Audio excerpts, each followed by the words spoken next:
नमस्कार दोस्तों, कैसे हैं आप सब। उम्मीद करता हूं आप सब अच्छे होंगे। क्या आपको लगता है कि प्रेसिडेंट ट्रम्प की बॉर्डर पॉलिसीज गलत है? क्या मीडिया सच बोल रहा है या फिर इस स्टोरी का एक और साइड भी है? इस वीडियो में मैं अनकवर करूंगा प्रेसिडेंट ट्रम्प की बॉर्डर पॉलिसीज की रियलिटी और ये कैसे न सिर्फ अमेरिका बल्कि पूरे वर्ल्ड को अफेक्ट कर रही है।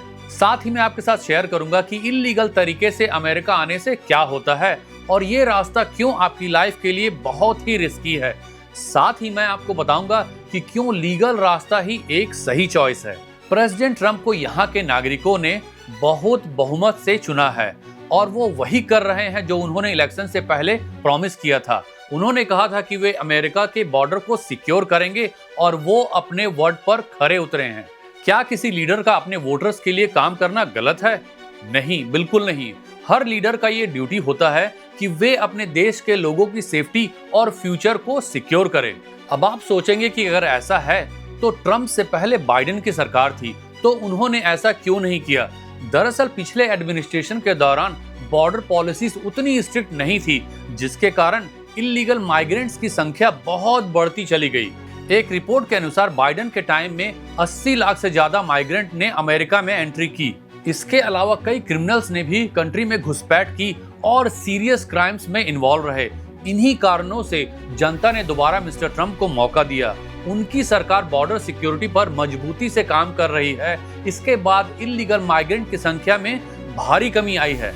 दोस्तों, मैं समझ सकता हूं कि बहुत से लोग अमेरिका आना चाहते हैं एक बेटर लाइफ के लिए और इसमें कुछ भी गलत नहीं है। हर किसी को एक अच्छी लाइफ जीने का हक है, लेकिन कुछ लोग अमेरिका आने के लिए कुछ भी करने को तैयार हैं और वो अपने आप को और अपने फैमिली मेंबर्स को खतरे में डाल देते हैं। दोस्तों, आपने शाहरुख खान की मूवी डंकी देखी होगी। उस मूवी में दिखाया गया है कि कैसे लोग अपनी जान को जोखिम में डालकर इंडिया से यूके या यूएसए इल्लीगल तरीके से जाते हैं, जिसे डंकी कहा जाता है। रिसेंटली कुछ रियल लाइफ ट्रेजेडी हुई है जिसमें इंडियन फैमिलीज के साथ बहुत ही बुरा हुआ। उनमें से कुछ एग्जांपल्स मैं आपके साथ शेयर करना चाहूंगा। 2022 में एक पटेल फैमिली, जगदीश पटेल और वैशाली पटेल और उनके 2 बच्चे कनाडा से अमेरिका में इल्लीगल एंट्री करने की कोशिश की। वो फ्रीजिंग टेम्परेचर्स में रात भर चलते रहे, लेकिन वो कभी अमेरिका नहीं पहुंचे। यूएस बॉर्डर सिक्योरिटी ने बाद में उनकी बॉडीज को डिस्कवर किया।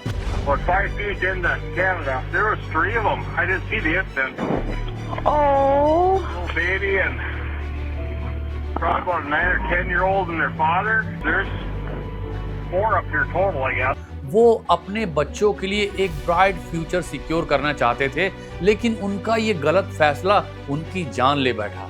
बहुत सी औरतें और यंग लड़कियां जो इल्लीगल तरीके से अमेरिका आने की कोशिश करती हैं, वो ह्यूमन ट्रैफिकिंग का शिकार हो जाती हैं। How many women and girls get raped as they try to cross the border? This is shocking. It is shocking. Up to 80% of migrant women and girls are raped during their border crossing by the traffickers smuggling them across, other migrants, or corrupt U.S. Border Patrol officials.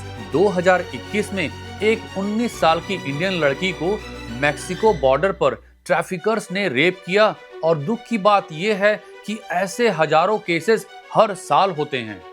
US border cross करने के लिए smugglers पर भरोसा करना एक deadly mistake हो सकता है। 2023 में एक इंडियन फैमिली ने स्मगलर्स को लाखों रुपए दिए, लेकिन उन्होंने उन्हें रेगिस्तान में छोड़ दिया। बिना खाना और बिना पानी के वो कई दिनों तक भटकते रहे और फैमिली के एक बच्चे की जान चली गई। अब बात करते हैं बॉर्डर को सिक्योर करना क्यों आवश्यक है। दोस्तों, जैसा कि आप जानते हैं, हर देश अपने बॉर्डर्स को सिक्योर करता है, चाहे वो इंडिया हो, चाइना हो या यूरोप का कोई देश। फिर अमेरिका ऐसा करे तो इतना कंट्रोवर्सी क्यों? अमेरिका का भी ये राइट है कि वे अपने सिटीजन्स की सेफ्टी और जॉब्स को प्रोटेक्ट करे। अमेरिका में 1 करोड़ से भी ज्यादा इल्लीगल इमिग्रेंट हैं। ये नंबर चेन्नई जैसे बड़े शहर की पॉपुलेशन के बराबर है और ये मुंबई की आधी पॉपुलेशन के भी बराबर है। ये नंबर दिखाता है कि ये इशू कितना बड़ा है और इनमें से कई लोग फेक डॉक्यूमेंट्स के साथ जॉब कर रहे हैं, जिससे अमेरिकन सिटीजन्स को जॉब मिलने में प्रॉब्लम्स हो रही है। एक रिपोर्ट के अनुसार इल्लीगल इमिग्रेंट की वजह से अमेरिकन वर्कर्स को हर साल $120 बिलियन का नुकसान होता है। इसके अलावा बॉर्डर में एक और सीरियस प्रॉब्लम है ड्रग्स की स्मगलिंग, जो मैक्सिको और कनाडा बॉर्डर्स के माध्यम से अमेरिका में हो रही है। यूएस कस्टम्स और बॉर्डर प्रोटेक्शंस के अनुसार उन्होंने हाल ही में बड़ी मात्रा में फैंटेनल और अन्य डेंजरस ड्रग्स को सीज किया है। इन ड्रग्स के बॉर्डर के थ्रू आने से अमेरिकन यूथ पर नेगेटिव प्रभाव पड़ रहा है। ड्रग की लत से न केवल युवाओं का हेल्थ खराब होता है, बल्कि उनका एकेडमिक परफॉर्मेंस, रिलेशनशिप और फ्यूचर के अपॉर्चुनिटीज भी बर्बाद हो रहे हैं। बॉर्डर क्राइसिस का एक और गंभीर परिणाम यह है कि कई क्रिमिनल्स इल्लीगल रूप से अमेरिका में घुसपैठ कर जाते हैं। US department of homeland security के मुताबिक हर साल हजारों अपराधी बिना प्रॉपर डॉक्यूमेंटेशन के अमेरिका में एंटर करते हैं।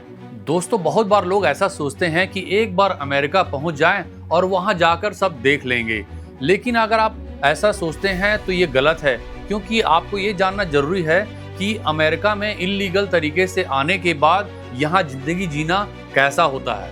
अमेरिका में लीगल डॉक्यूमेंट्स के बिना आप किसी भी रेगुलर जॉब के लिए अप्लाई नहीं कर सकते। ज्यादातर कंपनीज आपसे सोशल सिक्योरिटी नंबर्स और वर्क परमिट मांगती है, जो इल्लीगल इमिग्रेंट्स के पास नहीं होता है। अगर आपने किसी भी तरीके से कोई काम ले भी लिया तो वो सिर्फ मिनिमम वेज वाले जॉब्स ही होंगे और आपको कैश पेमेंट मिलेगा। ये पेमेंट अंडर द टेबल होगा, यानी कोई भी रिकॉर्ड नहीं होगा। आपको कोई भी फेयर सैलरी या जॉब से मिलने वाले किसी भी प्रकार के बेनिफिट्स या जॉब सिक्योरिटी नहीं मिलेगी। नेक्स्ट, इल्लीगल इमिग्रेंट्स हमेशा फियर में रहते हैं। किसी भी मोमेंट आप अरेस्ट हो सकते हैं और आपको डिपोर्ट कर दिया जाएगा। आपकी पूरी जिंदगी अनसर्टेनिटी और एंजाइटी में बीतेगी। इसके अलावा अगर आप इल्लीगल तरीके से अमेरिका आते हैं तो आप कभी भी अपने देश नॉर्मल तरीके से वापस नहीं जा सकते। अगर आप वापस जाते भी हैं तो आप दोबारा अमेरिका एंटर नहीं कर पाएंगे। आप अपने फैमिली, रिलेटिव्स और फ्रेंड्स से दूर रहने पर मजबूर हो जाएंगे। ट्रंप एडमिनिस्ट्रेशन ने हाल ही में 7,200 से ज्यादा इल्लीगल इमिग्रेंट्स को अरेस्ट किया है। इसके अलावा 500 से अधिक लोगों को डिपोर्ट किया गया है, जिनमें से कई के क्रिमिनल रिकॉर्ड्स थे, जिनमें सस्पेक्टेड टेररिस्ट और गैंग मेंबर्स भी शामिल हैं। We have 30,000 beds in Guantanamo to detain the worst criminal illegal aliens threatening the American people. Some of them are so bad we don't even trust the countries to hold them because we don't want them coming back, so we're going to send them out to Guantanamo. Current situation को manage करने के लिए US administration ने गुआंटानामो बे को criminal illegal immigrants के लिए एक detention centre बनाया है। ये फैसिलिटी यूएस नेवल बेस है, जो कि क्यूबा में लोकेटेड है, जो गवर्नमेंट को अलाउ करती है कि ऐसे क्रिमिनल्स को एक सिक्योर लोकेशन में रखा जाए, जहां उनके लीगल केसेस पेंडिंग हो। डिपोर्टेशन प्रोसेस पूरा होने तक उन्हें यहां रखा जाएगा, जिससे अमेरिकन सिटीजन्स की सेफ्टी इंश्योर की जा सके। दोस्तों, इल्लीगल इमिग्रेशन उन लोगों के लिए अनफेयर है जिन्होंने लीगल प्रोसेस फॉलो करके अमेरिका में एंटर किया है, जिन्होंने सालों तक वेट किया, अपने डॉक्यूमेंट्स को सही किया और लीगल सिस्टम का पालन किया। और साथ ही उन लोगों के साथ भी अनफेयर है जो लीगली एंटर करने के लिए पेशेंटली वेट कर रहे हैं। और उनके साथ भी अनफेयर है जो यूएस वीजा के लिए लीगली अप्लाई करते हैं, लेकिन रूल्स फॉलो करने के बाद भी रिजेक्ट हो जाते हैं। अगर रूल्स है तो वो सब पर इक्वली अप्लाई होना चाहिए। अगर आप अमेरिका आने की सोच रहे हैं तो लीगल रास्ता ही एकमात्र सही रास्ता है, जैसे student visa, work visa, tourist visa, business visa या इमिग्रेंट वीजा। दोस्तों, अमेरिका आने के इल्लीगल रूट्स आपकी जान को और आपके फैमिली मेंबर्स की जान को खतरे में डालता है। अगर अमेरिका एक ऑप्शन नहीं हो पा रहा है तो अपने होम कंट्री में अपॉर्चुनिटीज क्रिएट करने पर फोकस करें। वहां भी एक सक्सेसफुल और फुलफिलिंग लाइफ बनाने के बहुत से तरीके हैं। अनजाने फ्यूचर के लिए अपनी जान को खतरे में डालना बिल्कुल भी सही नहीं है। अब बात करते हैं मीडिया की। मीडिया की इंफॉर्मेशन को क्रिटिकली एनालाइज करना बहुत जरूरी है। बहुत बार मीडिया एक ही साइड की स्टोरी को दिखाता है। प्रेसिडेंट ट्रंप की पॉलिसीज कुछ लोगों को हार्श लग सकती है, लेकिन उनका मेन फोकस नेशनल सिक्योरिटी और अमेरिकन सिटीजन्स को प्रोटेक्ट करना है। ये वही है जो कोई भी रिस्पॉन्सिबल लीडर अपने कंट्री के लिए करेगा। दोस्तों, जैसे मैंने कहा, प्रेसिडेंट ट्रंप की पॉलिसीज कुछ लोगों को हार्श लग सकती है, लेकिन एक नेशन का पहला रिस्पॉन्सिबिलिटी अपने लोगों के लिए होता है उनकी सेफ्टी, इकोनॉमी और फ्यूचर को प्रोटेक्ट करना। Punjabi. Where? Punjabi only. Where are you going? New York, California, where are you going? California. California? Where are you from? California. Where are you from? Indian. You're India?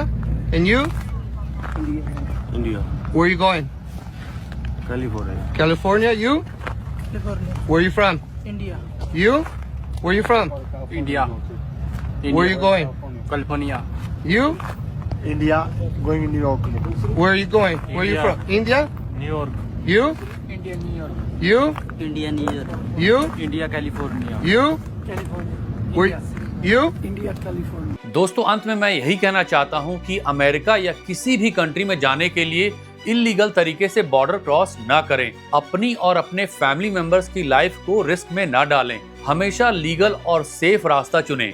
किसी भी country के लिए अपनी जान को खतरे में डालना वर्थ नहीं है। और अगर आप इलीगल तरीके से यहाँ आ भी जाते हैं तो आप ये मान के चलिए आप कभी भी एक नॉर्मल लाइफ नहीं बिता सकते। आई होप ये वीडियो आपको हेल्पफुल लगा हो अमेरिकन बॉर्डर क्राइसिस को समझने में। Thank you for watching this video. Take care.